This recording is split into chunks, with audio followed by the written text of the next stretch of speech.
मई को और सागर सीट काफी महत्वपूर्ण हो जाती है। क्या है इस सीट के समीकरण, प्रत्याशी कौन से हैं मैदान में, वो जरा जान लेते हैं, समझ लेते हैं। सीधे रुख करते हैं साक्षी का। साक्षी, ओवर टू यू।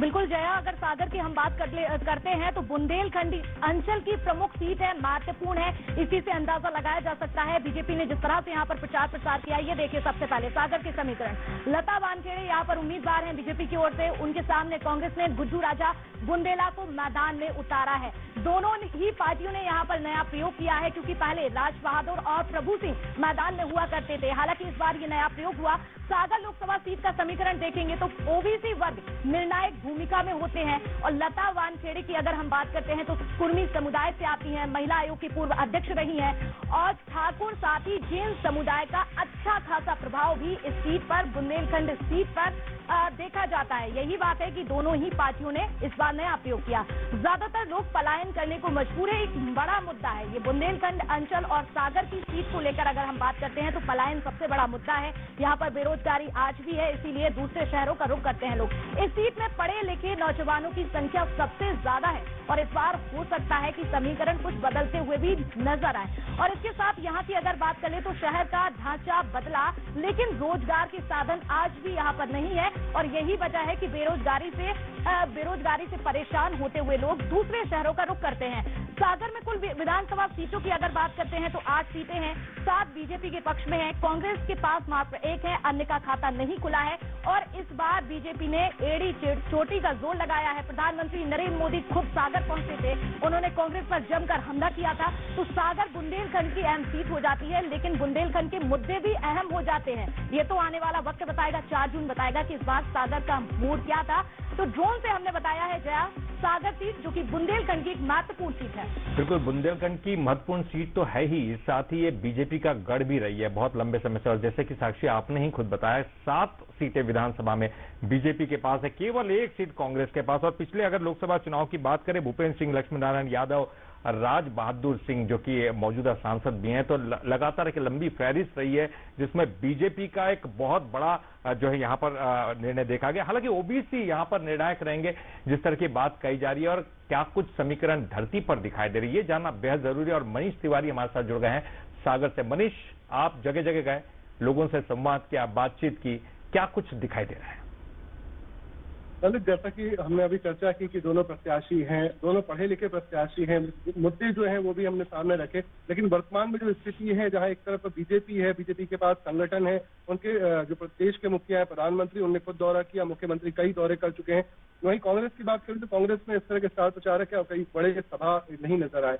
वहीं जहां बीजेपी में मजबूत संगठन है, विधानसभा में जीत का उत्साह है, कांग्रेस में वहां विघटन की स्थिति नजर आती है, आपकी जो अंतर कला है वो भी नजर आती है। आज ही जो घटनाक्रम हुआ उसमें जो आप अभी चर्चा कर रहे थे कि एकमात्र जो कांग्रेस की सीट थी, विधानसभा सीट, निर्मला सप्रे जो वहां से विधायक थी, उन्होंने भी आज अपनी पार्टी से, कांग्रेस से इस्तीफा दे दिया और बीजेपी में वो शामिल हो गई। तो कहीं ना कहीं चुनाव का शोर जरूर थम गया है, लेकिन कांग्रेस का जो शोर है वो अंदर ही, अंतरकलह का शोर जो है वो और कहीं ना कहीं बढ़ गया है। तो हालात जो है कांग्रेस के लिए वर्तमान में यहाँ कुछ बहुत अच्छे नहीं है। गुड्डू राजा जो प्रत्याशी हैं वो, उनके लिए एक चुनौती है कि वो एक बाहरी प्रत्याशी के तौर पर भी यहाँ बीजेपी के द्वारा आइडेंटिफाई किए गए कि वो ललितपुर बेस्ड है, उत्तर प्रदेश से आते हैं। तो उन्होंने यहाँ जो प्रचार किया है उनके लिए स्थानीय लोगों को अपने पक्ष में करना और साथ ही जो पार्टी के अंदर कला है उसको संगठित करना, एकत्रित करना, ये एक बड़ी चुनौती है। जबकि बीजेपी के पास मजबूत संगठन है, उनके पास 7 विधायक भी हैं, स्टार प्रचारक भी हैं, जबकि वहाँ उनके पास मंत्री भी हैं। तो कहीं ना कहीं माहौल जो है वो बीजेपी के लिए काफी मजबूत है। बिल्कुल, बुंदेला जी भी मुझे लगता है कि शायद कांग्रेस में बाद में शामिल हुए हैं और प्रदेश के महामंत्री भी बने, लेकिन कितना प्रभाव, क्योंकि अभी भी नए आए हैं और कांग्रेस में आए, और कांग्रेस में आने के बाद उनको ये जब टिकट मिला, कितने मजबूत है। और दूसरा, लता वानखेड़े के बारे में भी कुछ खबरें आई थी बीच में कि शायद कुछ विवादित उन्होंने बयान दिया और उसको लेकर उनके खिलाफ जो है लोग आक्रोशित भी दिखाई दिए। जिस तरह से स्थितियां हैं, लता वानखेड़े की जो महिला आयोग की सदस्य भी रह चुकी हैं और काफी सक्रिय भी है, जबकि गुड्डू राजा बुंदेला जो है वो, आप बिल्कुल सही कह रहे हैं कि जो हाल ही में जो कमलनाथ जी की संरक्षण में इन्होंने कांग्रेस ज्वाइन की थी, वही विधानसभा जो क्षेत्र है वहां से ये विधानसभा चुनाव लड़ना चाह रहे थे। काफी लंबे काफिले के साथ ही भोपाल शामिल होने पहुंचे थे कांग्रेस में, जो काफी सुर्खियां भी बटोरी थी उन्होंने। उस वक्त लेकिन कांग्रेस से इनको सीट नहीं मिली खुरई की, जिसके बाद वर्तमान में जो स्थिति थी, अरुणोदय चौबे जो है प्रबल दावेदार माने जा रहे थे, लेकिन जब उन्होंने कांग्रेस का साथ छोड़ के भाजपा ज्वाइन की तो उस वक्त गुड्डू राजा बुंदेला जो है सबसे मजबूत दावेदार की स्थिति में थे, क्योंकि आर्थिक रूप से काफी सक्षम है, अच्छे घराने से आते हैं, जो आर्थिक स्थिति काफी मजबूत है। जबकि लता वानखेड़े की जो आप बात कर रहे हैं, लता वानखेड़े स्थानीय जो कार्यकर्ता हैं उनका उनको समर्थन है, और साथ कहीं ना कहीं जो मैंने पहले भी कहा कि एक मजबूत संगठन जो है उनके लिए काम कर रहा है, चाहे सुर्खी विधानसभा हो, चाहे आपके सागर विधानसभा हो।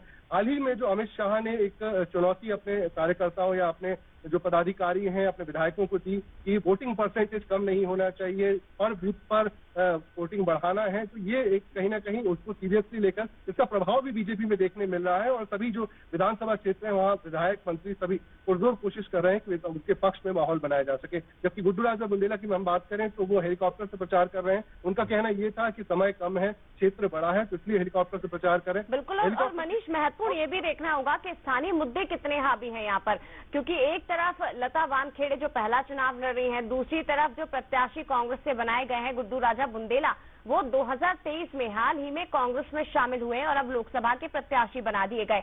और हाल की विरासत में एक तरह से कह सकते हैं कि उन्हें राजनीति जरूर मिली है, क्योंकि उनके पिता खुद 3 भाई हैं। तो ऐसे में देखने वाली बात यह है कि समीकरण किसके फेवर में चाहते हैं। बने रहेगा, आगे भी आपसे बात करेंगे, लेकिन